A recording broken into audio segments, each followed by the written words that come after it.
that we are situated on. Those of us in the Kingston area and Queens campus is situated on the territories that belong to the Haudenosaunee and the Anishinaabe. And I said lands plural because I'm not sure where everyone is coming from today. Actually, I see someone that's coming from Toronto, and she just put her, hi Nancy, we know each other. And I'm actually in Nova Scotia today. I've just recently moved, so I have this nifty app called Whose Land? And I said, well, okay, where am I? And where I'm living in Nova Scotia, I am on the Mi'kmaq and the I'm going to pronounce this, Wabanaki Confederacy. So that's news to me, living newly in Nova Scotia. I had known about the Mi'kmaq, but this was a new confederacy, so I'm going to learn all about that. And we are all grateful to be able to live, work, and play on these territories. We should also take a moment as individuals to have a bit of a self-reflection as well around what does it mean to be treaty people? And what's our relationship not only with the lands, but with the people that were here first? And Ganeshuni, who is our AVP at Queens of the Office of Indigenous Initiatives, said that actually the land acknowledgement is an act of reconciliation, but before we can have reconciliation, there must be truth. So I think there is responsibility as treaty people to learn about the lands and the peoples. So thank you also to the folks that are assisting us today. Q Lethbridge is our ASL interpreter. And we have the pleasure also of Lori, who's captioning this event. And then last but not least, Laura Hennick of Swoop Media, and she's going to be capturing the event virtually to assist the neurodiverse folks on the call. And Carrie will be putting in the chat, if she hasn't already, but information around Laura's graphic recording. And so if you'd like a copy, Carrie would be happy to assist with that. Okay, so for today, we have 3 women entrepreneurs from the greater Kingston area who identify as having a disability. And they're going to share with us what they do, why they do it, for whom, and the lessons learned along the way. So we're going to start with Brandy Wright. And as Brandy prepares herself, I will read a bit of a bio for them. Brandy is the insightful, inquisitive, and creative owner of Chewmarks, a Kingston area branding company meeting the needs of tenacious entrepreneurs who need clarity and direction in their business. With a background in graphic design and professional writing, she has worked on small business, corporate, and government. Chewmarks was born of intense hunger to help bewildered brands, plural, figure out who they are and where they stand in the world. Her goal is to help entrepreneurs get messy and dig beneath the surface of their companies to build a foundation for their brand with grit, soul, and purpose. So, Brandy, if you're ready. As I'll ever be. Hello, everyone. The first thing I'm going to do is I'm going to set myself a visual timer, because otherwise I will either talk for 2 minutes or 20 minutes, and I don't know the difference. Brandy, do you want to share your slides? I've enabled you to be the co-host. Yes, I will do that next.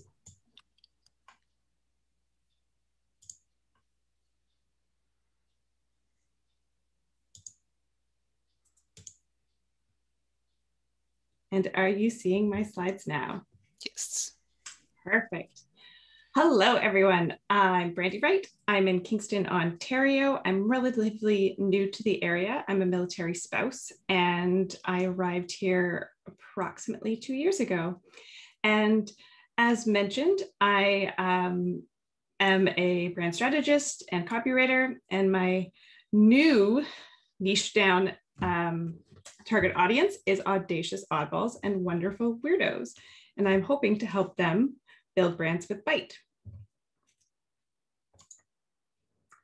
So I'm going to start off with a little bit of quotes. because quotes are the thing that helps me relate to others in the best way possible, how something makes sense inside my head. So a strong brand binds us internally and it differentiates us externally. So a little bit about me. I'm Brandy Wright. I grew up in a rural town, North Gore, which is just outside of Ottawa. They amalgamated with Ottawa in 2001, which I realize is now a very distant past. I have always been a writer, not just as an adult and a professional, but I've been doing some cleaning and some unpacking. One of my first books, this is The Magic Forest by Brandy Wright. And inside on the dust jacket, if you will, it says, "Hi, I'm 8 years old. I'm in grade 3. My favorite sport is Dr. Ball. I like to write stories. I like to work on the computer a lot." So that was November 30th, 1995. So when I finished high school, I was very tired and very overwhelmed. So I was determined that I needed a break.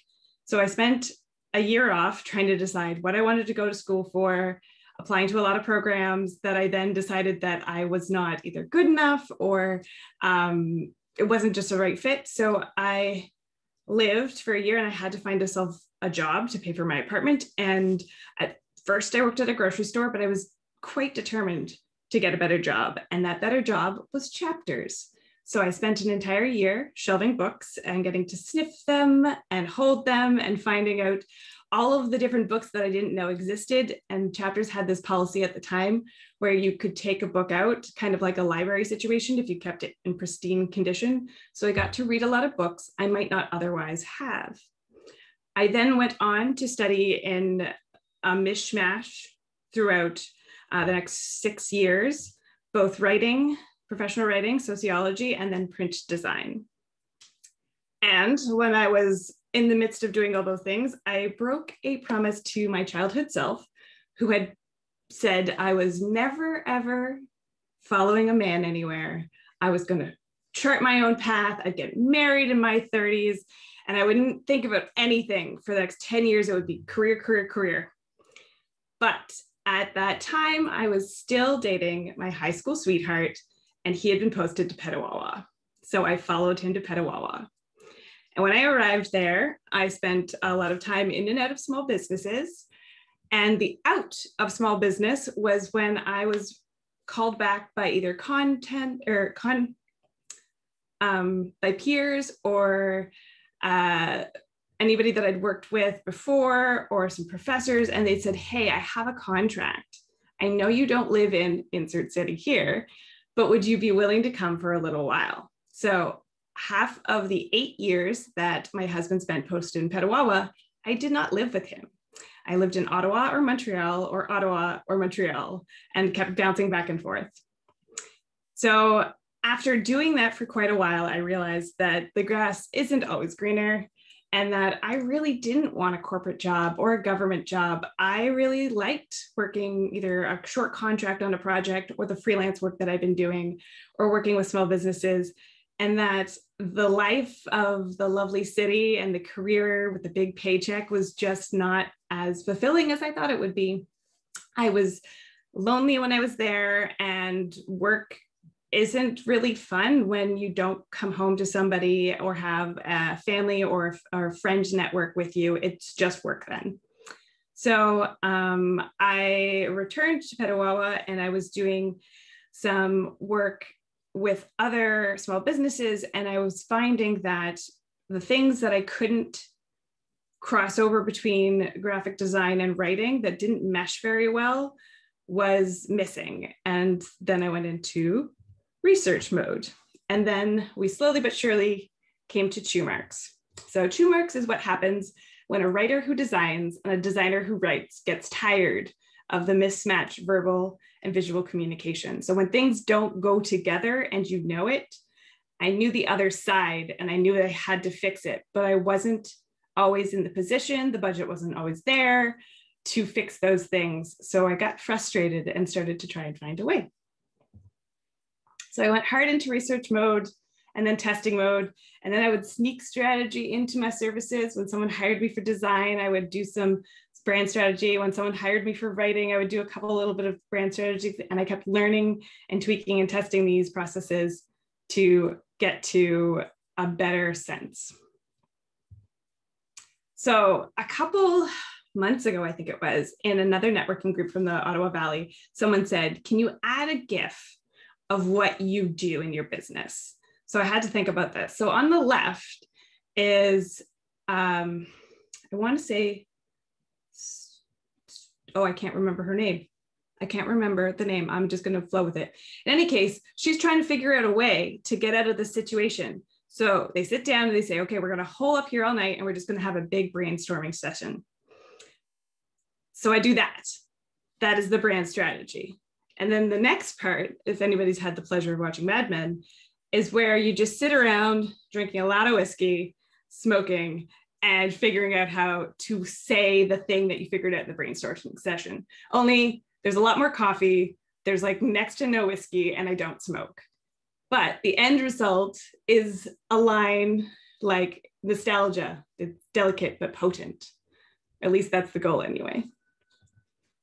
So one of the reasons that I really like to couple copywriting and brand strategy together is because what makes sense internally and what makes sense externally are not always the same thing. So the word that you would use to describe yourself from a strategy perspective is not always the word that you would use to describe yourself in your copy or to a client, because words kind of change and they have different meanings in different contexts. And this was put very beautifully by Susie Dent, who is a lexicographer and also a TV personality. If anyone watches British television, she's in Dictionary Corner on a couple of brain shows. So Susie says, if a term becomes too popular, its irritant value is ramped up. The impulse then is to replace it with something else. So here's a couple of very irritating words. Align, authentic, curated, hustle, organic, story, alignment, coaching, holistic, manifest, pivot, and storytelling. So to me, a lot of these words have lost all meaning. I really cannot hear the word authentic anymore. However, from a strategy perspective, you may want to be authentic. You may want to pivot. You might be telling a story and you need to know those things in your strategy, but you may not want to say them when you're writing your copy for your lead magnet or on your social media, because we're irritated. We're done hearing these words. I see my time running, and I know that I'm now not going to get to talk about ADHD or audacious oddballs or wonderful weirdos. So I'm just going to skip ahead. Oh yes, I can skip ahead. Okay, so in the last 48 hours, I beat myself up a lot. And I know that these things are influenced by my ADHD and the friends that they brought along, anxiety and depression. So I felt as though I had to explain all that there is in brand strategy and copy and speak to my neurodiversion in the span of 10 minutes. I knew it was illogical. I knew in every fiber of my being that it was not possible to do so, that 10 minutes is not enough. But God damn it, I tried. I tried so hard. So here are some of the things I did. I was really worried that this slide could have been prettier. It could have been more, oh, there goes my timer. Carrie, do you want me to finish or shall I stop? Yeah, take an extra 2 minutes. Go ahead, Brandy. Okay. Go ahead, for sure. So the slide could have been prettier. It could have been more informative. It could have been more clever. It could have been within the 10 minutes. So I could have been calmer. I could have been less anxious. I could have been more prepared. I could have tried to time this and seen what I could fit into this span. But instead, I had overcommitted. I had prepared a lot of information, but I didn't curate it down to 10 minutes. And then when things came up, like at the last minute, my husband realized that he told his parents he would help move a car around, and they're in our bubble and we needed to do that. And it meant that someone needed to watch our daughter. And that 1.5 hours that I had allocated for something else was no longer mine. And it derailed me more than 1.5 hours. Then I also hyper-focused on making this up by doing extra, doing more, fitting more into the presentation. So the things that an ADHD diagnosis let me have that I wouldn't have had 3 or 4 years ago. So I would have just written myself off as having failed that many years ago. But now I know that these aren't necessarily character flaws, they're differences in processing, and I need to set up better goalposts to work within them. I have friends and peers that are constantly reminding me that I hold myself to unrealistic expectations of my time and of my energy, and that of course, if I put myself in a position to fall flat on my face, I will fall flat on my face, but that does not make me less worthy of love, of employment, of all of those things that we need to live in a capitalist society. And I have different obstacles, so I need to apply a different approach to getting through these barriers and through working on the stuff that will help me get to the pretty presentation with the time appropriate amount of information. So yeah, I'm just going to skip ahead to this one thing because I made a point to include another Topher Kirby poem because I included one in a, I think it was just a chat that we had a couple months ago. So Topher is an amazing, amazing poet, and I highly recommend hitting up Instagram if you are on that platform to read more of his stuff. So for now, I shall read out this one. There's something that happens when you choose to be yourself, the person you really are, the person you've worked so hard to discover and grow. When that happens, people notice, and then they begin to let their walls down and step forward as they really are. Before you know it, you're surrounded by vibrant, authentic humans who love each other as they are. And that's an incredible way to live.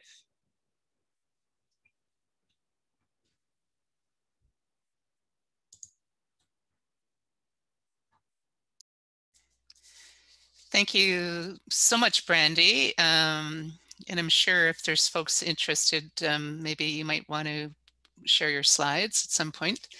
What you did not know is not only am I a moderator, but I've just started my own little business here in Nova Scotia, so I'm going to hire you. I really was impressed with how you were able to, yeah, 10 minutes is not a long time, so kudos. I tried. Why did I think I could do it? I can't even get my name out in 10 minutes, so. Okay, and there'll be time at the end for questions and such. And you know, the chat's blowing up right now. I think there's a lot of people that can really relate to what you've just said. So there you go. Thank you. Let's move on to our next panelist. She's also a weekend client, and her name is Laura Gerkins. I hope I'm pronouncing that, or Gerkins. Gerkins, yeah. Gerkins, now that I look at the, yep, thank you for that correction, is the owner of Periwinkle Designs in Belleville. Periwinkle Designs custom paints and refinishes custom-owned furnishings. The business also retails fusion mineral paint and does home staging for local realtors. With a background in broadcasting, marketing, and sales, Laura has created a business that satisfies her creativity and connects her with her local customers in need of high-quality custom results. So, Laura, if you're ready to go, the floor is yours. Laura, Thanks, I've made you a co-host. You should be able to share your screen if you'd like. Okay, sounds good. Thanks, Heidi. Hi, my name's Laura Gerkins, and I own Periwinkle Designs. I guess just to kind of start things off, I'm also going to set a timer. That was awesome, Brandy. I can relate to too much of that. And it looks like a lot of other people can as well. So just to kind of give you an outline here, this is our website. Previously, I worked for ad agencies downtown Toronto, and always kind of held myself to, I had unrealistic, and still do sometimes have unrealistic expectations for myself. I'm going to stop the share just while I talk quickly about this. So worked at ad agencies downtown Toronto, lived right in the heart of it. And I ended up coming back to Belleville, got a great job at Mix 97, family owned and operated company, wonderful people to work for.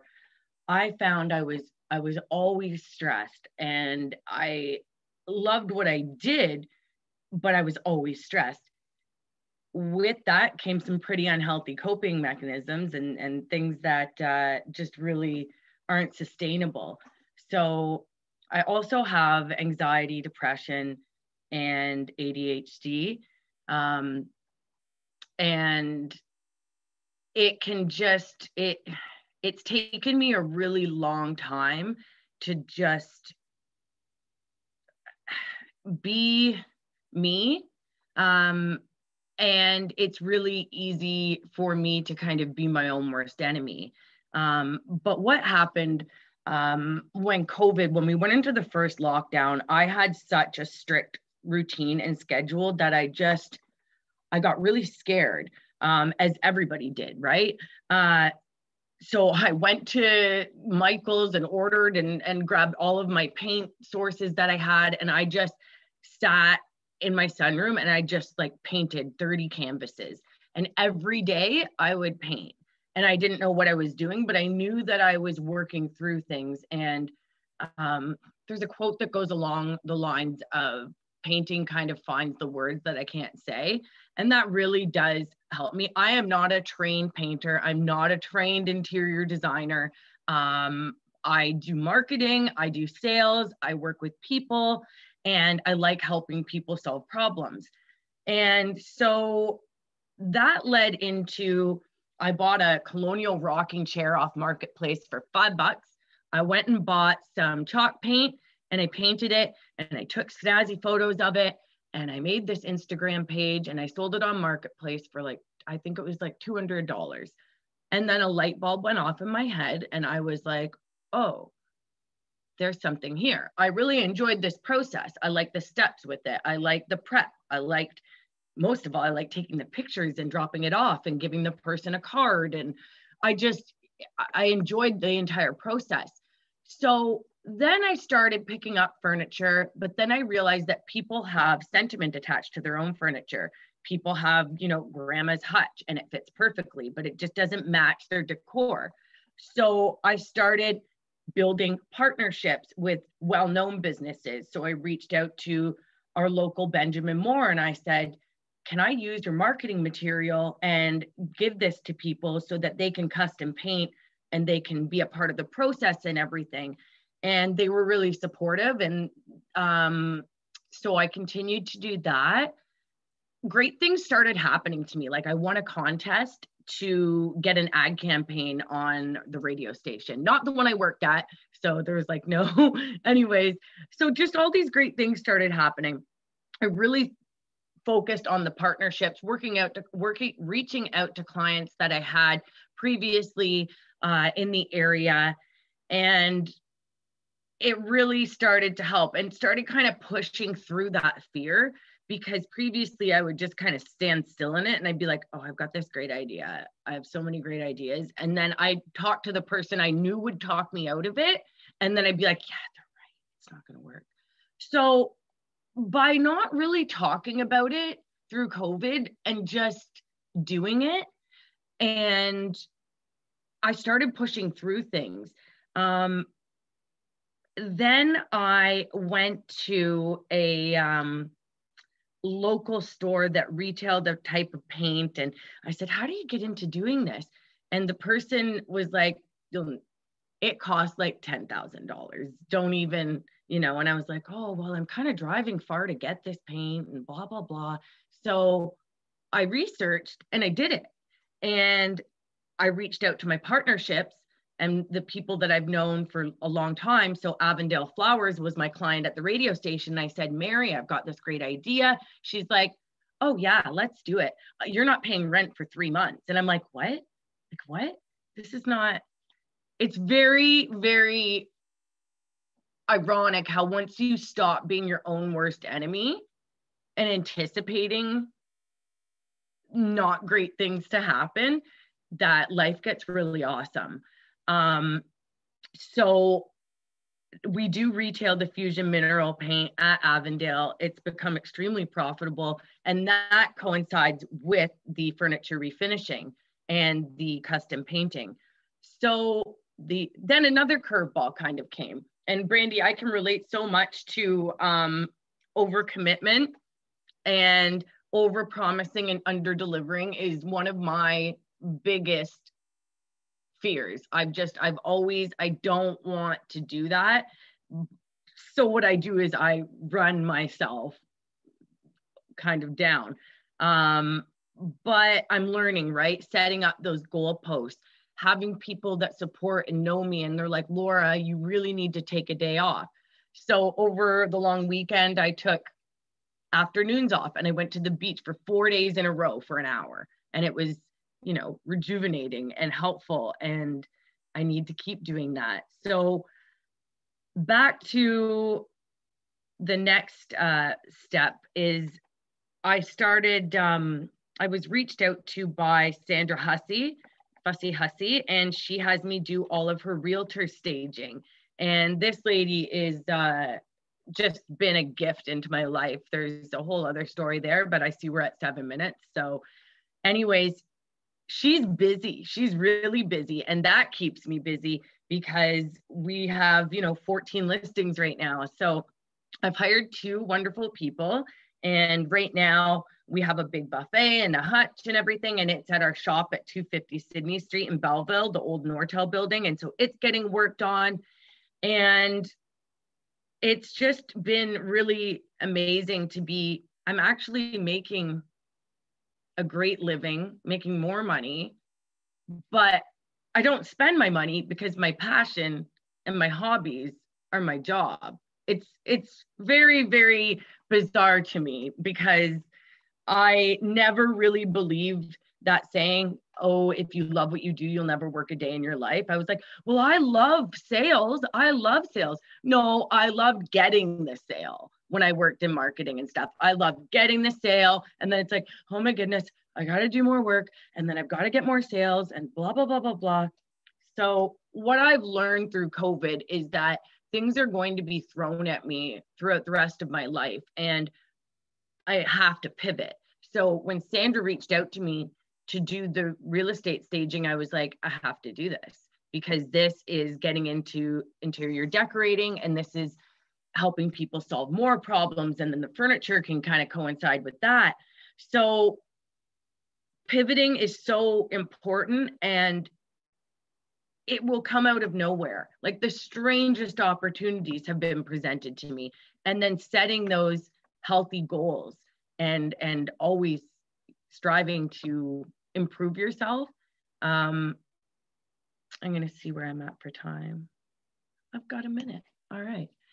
So right now, life is really good, and WeCan has been a huge supporter in helping reach out to people because I had so much shame with, I'd be like, oh, I don't really have a disability, but I do because it's in my brain. It's anxiety, it's depression, it's not being able to focus. And then there's a whole other story of ways that I coped that would probably take up a lot more than 10 minutes. But just being able to say out loud that I have these things brings me a lot of comfort, because I used to put on this mask and probably just made no sense at all, because I just, I wanted so badly to fit in, and now I don't feel that need. I don't feel that need to, and I feel like I have such a beautiful life that I'm just truly happy. So anyways, I'm just now reading everybody's chat, but I'm also not super prepared. I've overcommitted myself, and I'm really grateful to I haven't hopped on to any of these Zoom cafes in a really long time. And it's just makes me kind of grounded and feel really grateful to be a part of this awesome community. So thank you, everybody. And Laura, before you shut down your slides, can we see your website again? It was so pretty. Yeah, that was the one thing I was going to do.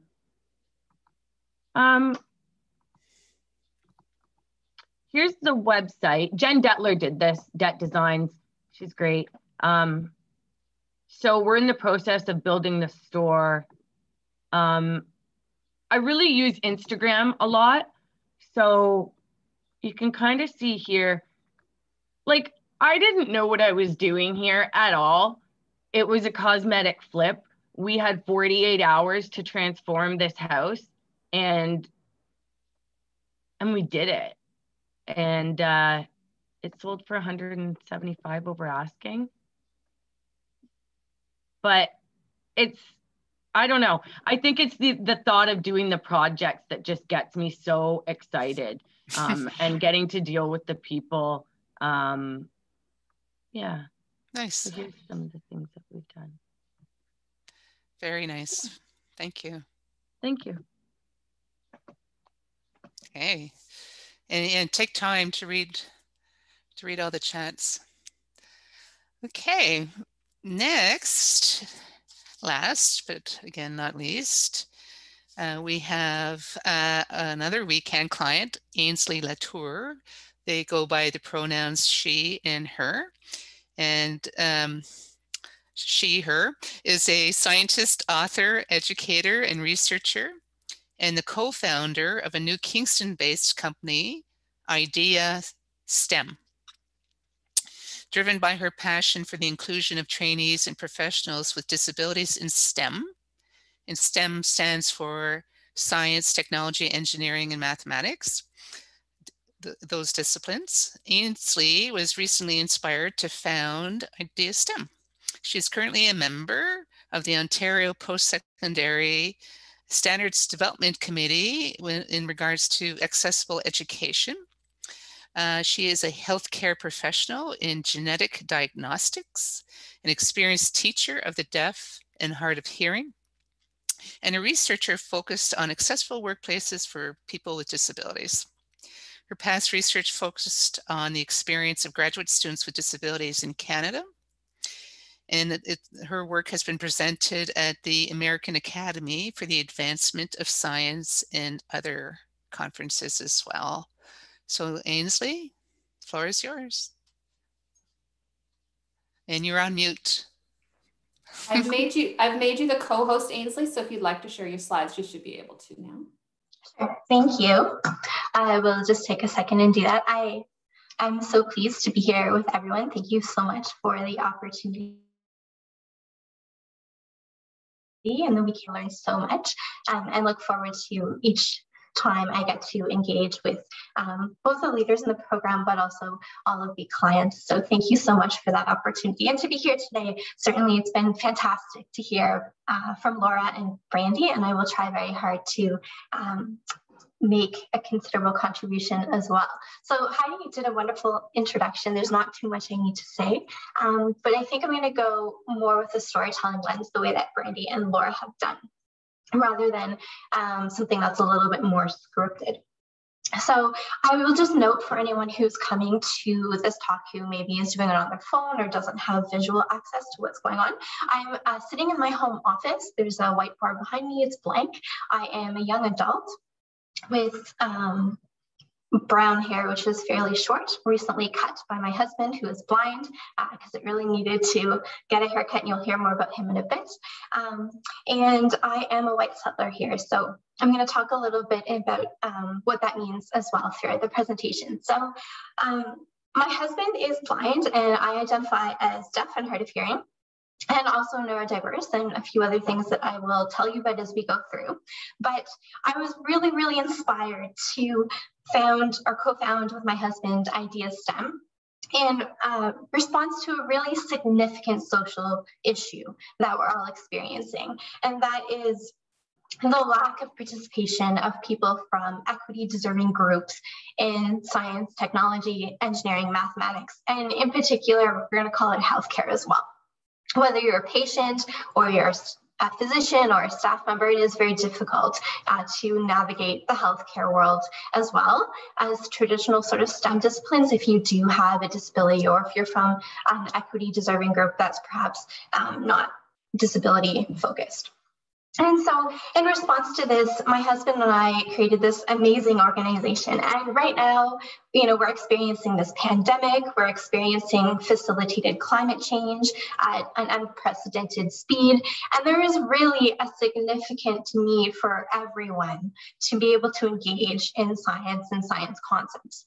But unfortunately, being a woman with a disability and my husband as well, being someone who is blind, who's perhaps one of Canada's first blind geneticists, we have both experienced so many barriers throughout our education, of course, in STEM. So I speak from my experience as someone initially with hearing loss, going through a biology degree and later on graduate school. And so we know that innovation comes from diversity. And so really, it's a big problem that we're leaving out a lot of diversity in STEM. There are three sort of big granting agencies with the federal government, and the number of applications that they get for scientific funding from people with disabilities or from Indigenous people is abysmal. There's so few. They do get applications from women and they do get applications from racialized groups, excluding Indigenous people, but those two groups in particular are not very well represented in healthcare. And so there's a lot of reasons for that. There's on the slide right now is sort of a triangle. It's very thin and pointy at the right-hand side, and the left-hand side, the two angles are a lot bigger. And so there's a lot of students that get put into the STEM training pipeline in K-12 education. But then, of course, not all of them will go on to post-secondary college or university. And those that do may change their major or they may drop out completely. And then we get smaller and smaller numbers proceeding to graduate school, to residency, to fellowships, to postdocs, and to jobs. And once people are in jobs, it doesn't stop there. The tube continues to narrow because the numbers of people who are able to retain their jobs with disabilities in STEM and who are able to get promoted is increasingly smaller. And if we want to have innovative responses to these really big problems such as COVID or climate change, and somebody would relate that those two are related, we really need to be including diversity and diverse minds in the problem-solving process. So that includes diversity in STEM. And so when I was a student in science, it was really difficult for me to see myself working in science because there's such a paucity of role models out there for many equity deserving groups in STEM, and certainly people with disabilities are one of those underrepresented groups. But there's also significant barriers from negative attitudes and just the lack of knowledge about accessible pedagogies or andragogies at the post-secondary level. And there's a lack of knowledge around how to make documents accessible, both in teaching, but also for businesses and nonprofits in general, and where to get different sorts of teaching resources that are accessible. So for an example could be like a tactile star show, or it could be a tactile DNA model. Recently, our organization had a half-a-day conference with OnTechU that they jointly hosted it with us, and it was on accessible coding for youth with vision loss. So either the application of coding to facilitate lives for people with vision loss or facilitate access, and also how youth with vision loss could better engage in way. And so that was really, really unique, but it is a very small community because very few people know about all the resources and the richness that there is to really open up STEM to a much wider audience that has been traditionally involved. And so the goal of IDEA-STEM then is to facilitate the inclusion of students, trainees, and professionals with disabilities and other intersecting identities in STEM. So we know that if you are a woman, if you are Black, if you have a disability, your experience may be very different than someone with a similar disability who is also a woman, but who is white. And so we know that paying attention to intersecting identities is really, really important.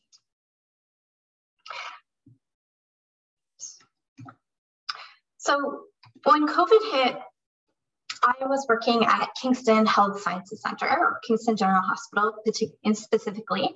And as a professional in genetic diagnostics who was hard of hearing, I really was hard hit by the pandemic in terms of all of a sudden everyone was wearing masks. I work in a noisy workplace, and it was like, oh my goodness, overnight I could not communicate very easily, or in some cases not at all, without pen and paper, which got to be quite tedious. And the hospital, my colleagues initially did a lot, but the hospital generally, outside of the department I work in, had a lot of trouble trying to procure clear masks, and they didn't want to pay for the huge shipment that was required from the States. We couldn't just order a few. There was a lot of issues. And so I left my full-time position there during the pandemic as a result of accessibility needs not being met. And I dropped down to casual. So I still do work there, but in order to give myself a bit of a break and sort of ease the fatigue that comes with trying to listen when I can't lip read, I did drop down to casual. That's sort of when IDEA-STEM was born. And so IDEA-STEM does consultations, we do workshops, we've held some conferences with various post-secondary institutions on STEM accessibility.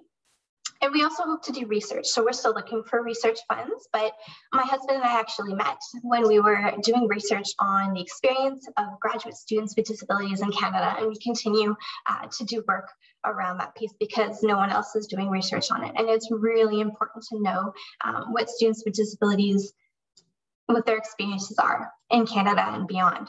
And one of the other things we're really passionate about eventually is supporting students. We don't know how we're going to fund that yet, but certainly we want to support students to give them a safe space to develop emotional literacy skills, mindedness, all these skills that are even more important when you're a student with a disability and you're coming across barriers quite consistently. We know that being a student is really, really difficult, and if you have a disability, it's even harder. And that's true of probably not just students, but people in the workplace with disabilities as well. And when I was in graduate school, so this was before I was working in genetic diagnostics after my undergrad, and after I was practicing as a teacher for a little while, I was actually diagnosed with a brain tumor. And when I was diagnosed with a brain tumor, it was really difficult to go through graduate school with all of this stuff going on. And I learned so much about emotions and emotional literacy and coping. And so we're hoping that our business will be able to have some courses and communities for students as well. We're just working on trying to fund it. But we can also help people with accessible procurement and teaching them how to measure inclusion and diversity within their organizations, and specifically those organizations that are focused on STEM. And so we work with faculty, educators, administrators, nonprofits, government, researchers, businesses, post-secondary school staff, and students of all different levels. And this is really important because a focus on inclusion, on diversity, on accessibility and equity actually really informs our organizational culture. And it's something that all of us should be paying attention to. And everyone's heard a lot about equity, diversity, and inclusion. But what people perhaps haven't heard a lot about is how accessibility fits with those three things, and how you can't have true inclusion and your workplace or your school won't be an equitable community unless you have that accessibility piece. And so all four of them are very important. And so very quickly, what I want to leave you with is that we can measure diversity, inclusion, and inclusion in our schools in our institutions, in our organizations, in our businesses. Diversity is a lot easier to measure than inclusion. We're just counting. So you're counting different demographics, or you could do, a census of your organization, count the number of women, count the number of people who speak French, count the number of Indigenous people. We just count them. But inclusion is a lot more difficult to measure, but really important to measure. We can measure attitudes, we can measure engagement, we can measure participation in different activities and ask people how they felt, if they felt included, if they could see themselves represented, if they feel free to be themselves. We can measure that. And it's important to note here that you might have a lot of diversity in your organization, but that doesn't mean it's inclusive. And you can be inclusive without having diversity. And so they really are different measures, and they're both really important to your organizational culture, I guess. So I'm going to leave it there. Carrie, I'm not sure what my time is. I forgot to start a timer. And again, we can also look at equity and accessibility and measure those things as well. Equity, we can look at the access that people have to policies and practices and procedures within our organization, or to content, or the opportunities people have to participate in different programs that our organizations might be having, or different things in their community. Like holidays. And we can also look at accessibility. We can measure, how accessible these documents or websites, how accessible is our human process, our built environment, and how accessible is human interaction. And that's a difficult one now in COVID. But one thing that our business has done has published an academic paper and done some work around accessible conferences and accessible online meetings. And so this is just a reference. It was a book that my husband wrote, which I wrote a couple of chapters of, and we really have written the book, the textbook, on creating a culture of accessibility in science classrooms. And so if you're interested in that, please connect with us, or if you want to talk about accessibility generally, we're more than happy to do that. And that's it. Thank you so much. And sorry for not recognizing your name, Ainsley. You and I have spoken, and I've sat on many a train with your partner going to this thing or that thing around accessibility. So really wonderful presentation. And we've got time now to have a Q&A for our three wonderful presenters. But maybe before we get into that, a few thoughts that came to mind, and I was looking for kind of common threads amongst the three presenters. And beyond the tenacity of all three of you, you remind me of a saying my mother used to say to me: you might as well ask for yes because you have no already. And another kind of theme that kind of came throughout that I heard was, that leads me to the question around intersectionality, right? So not only are you folks living with disabilities, I myself live with various disabilities, but we're also women. And so it's kind of like a 1-2 punch when we want to ask for something or think that we belong, right? Or that we're good enough. So how do we overcome that? And I really liked some of the comments around feeling part of a community that WeCan has fostered, and that the sense of belonging and the sense of community as well, I think, is really important, because we might be coming from different places, but we're all in this together, I think, anyhow. So those are my thoughts. And so for folks that have questions, either in the chat or if you'd like to unmute yourself, that would be most awesome as well.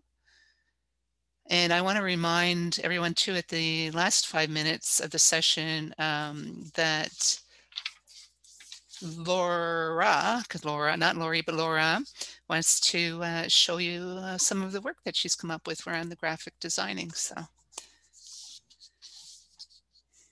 any questions, comments? There was a lot of aha moments in the chat, so. I just wanted to say thank you so much to all three of you for sharing your personal stories. Very powerful. And as somebody who has mental illness and anxiety, I can relate and I appreciate. It's always good to feel that you're not alone. So thank you so much for sharing. Very powerful for me.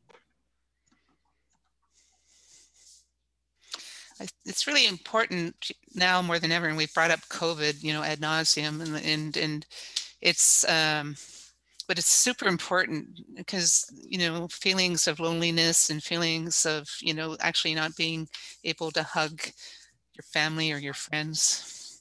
It's, it's more than ever we need community, I think, anyhow. So other comments specific for the individual panelists, or kind of throwing out questions at anyone? Oh, there's a couple messages coming here. Yeah.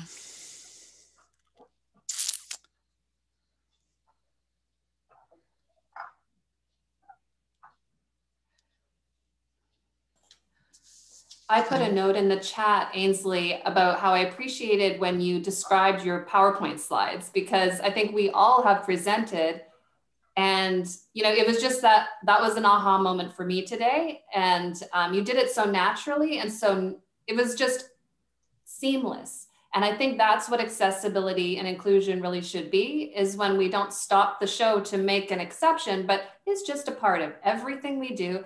I commit that I'm working every day to try to get better, but there's still so far to go. So thank you to everyone in this group who has been patient with me, because as a leader, I often have not, been in tune. And so I think that every day I'm learning, and many of the people I've learned from are on this call. So I want to say thank you. Excellent. We have a question for all three of you from Jocelyn. For all of you, how do you manage the overwhelm when folks reach out for collaboration or ideas? 2 question marks for extra emphasis. You mean other than saying yes and regretting it later because you've said yes to everything because you have shiny object syndrome? Other than that. Not well would be the answer. What I am working on this year is trying to time block things, but it's not really worked, which is showing me one of 2 things. I still have the poorly adjusted concept of what you can get done in a minute, in an hour, and in a day sort of thing. So this year, all I'm doing is just trying to say no more often. It's not worked out, but I'm still trying. So eventually maybe it will, because there are just so many fun things I do. Oh gosh, if anybody, either from the kind of neurodiverse tribe or in general, Jessica McCabe from How to ADHD created on her website, though I think it's now under construction, this kind of form sheet where it was like, every time somebody asks you for something, you have to fill out this form. And it's like, when am I going to do it? How am I going to do it? What do I need to do it? And basically, like, it's a little bit of a checklist to say, okay, like, do I have time for this? And in forcing yourself to write out those things, you can determine, yes, I do, or no, I don't. I've printed that sheet, used it a couple times, and it's probably somewhere over there. I think that might be a good resource for somebody that needs that sort of granular level. How about Brandy and Ainsley? And I have a book that I want to show all of you. That's why I jumped up. How do you manage the overwhelm? It's Ainsley. I can answer that next. It's a very good question. I think making sure that I take time to sort of refill my pot and do things that, for me, give me energy. And I love doing the things with my business and IDEA and diversity and inclusion in science. It's something I'm very passionate about, but I am an introvert and I do need that alone time, and I am very curious. So I do reading, and I'm not afraid to take time to, go get lost in the woods for 6 hours on a weekend.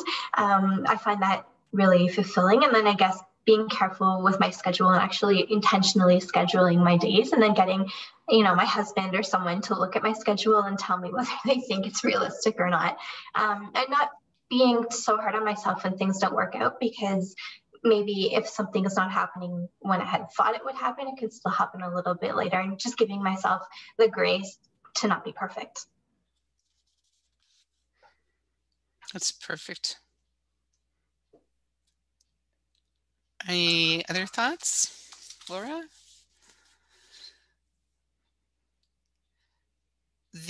What struck me about all three of you women with disabilities are that obviously you're all entrepreneurs, and it's that I don't think I'm ever going to be able to say the word hustle or pivot or storytelling anymore. Struck from my lexicon. Sorry, but I'm not. Yeah. And it is a bit of a hustle. Like, I'm going to use it.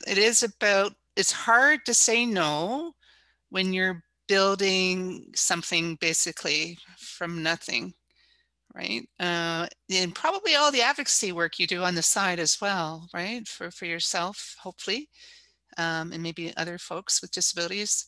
And I had popped up, and there's this book, and it's called Crones Don't Whine, and it's a very thin, and it's concentrated wisdom for juicy women, and women in the broadest sense. In crone as a take back a word, right? Wise. And someone gave this book to me when very wisely gave this book to me a few years ago, and I read it. And in one of the chapters is the art of saying no. And I think I might have to reread it again, because it is hard to say no, and you feel a responsibility because you can, right? Because you can, because you're that good. But it's the self-care, right, that we have to make sure. So how about other... Heidi, I'm yes. just mindful of the time, and that Q has been signing for an hour, and wondering if we could just move to getting Laura to explain her graphic recording. Yeah, that's a great idea. Hi, everyone. I'm just going to change my view here. I'll go left to right. So with Laura's talk, covered Laura, a bit I'm wondering if I make you the co-host, if you could maybe share your screen larger. Is that okay? You can highlight me, and then... Okay. So maybe you want to explain to people how they can do that then? Oh, I can highlight you. Yeah, you can highlight me, yeah. Let me do that. Oh, I thought I could. Or spotlight, there we go. There you go. How's that, everyone? Yes, I started with Laura's talk, how setting such high expectations, how she felt stressed all the time, and went to painting to stay calm, and then got into the habit of working with old furniture and learning how to stop being her own worst enemy, and is now in a really great spot in her life. With Brandy, talking about how she was navigating the workforce and splitting her life between two cities, explained a bit of her business and what Chewmarks is, and again, setting crazy high standards for herself. And then with Ainsley, talking about the creation of IDEA-STEM and where it came up from the pandemic, and how, touching on how we can measure the certain things that are so important. And then going down to a bit of the Q&A of Overwhelm.